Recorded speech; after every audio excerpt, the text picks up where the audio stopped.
নবী কিয়ামত কখন সংঘটিত হবে? সুবহানাল্লাহ বলেন না। কিয়ামত কখন সংঘটিত হবে? আর আমার নবী বলেন, হে আমার সাহাবায়ে কিরাম, ও আমার সাহাবারা, কিয়ামত কখন সংঘটিত হবে এটা তুমি জিজ্ঞাসা করতেছো, এটা জানার ইচ্ছা তোমার, কিন্তু কিয়ামত কখন হবে এটা তুমি জানতে চাও।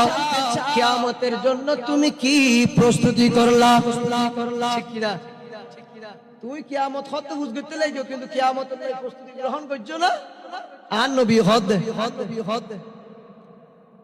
ইয়া রাসূলুল্লাহ, ইয়া হাবিবাল্লাহ, নবী গো, আমি তো তেমন কোন বড় ইবাদত করতে পারি নাই, বেশি ইবাদত করতে পারি নাই, বেশি রিয়াজত করতে পারি নাই, নামাজ পড়তে পারি নাই, মা বাবার সেবা করতে পারি নাই, মা বাবার খেদমত করতে পারি নাই, আমি দান সদকা করতে পারি নাই, আমি বেশি বেশি ইবাদত করতে পারি নাই।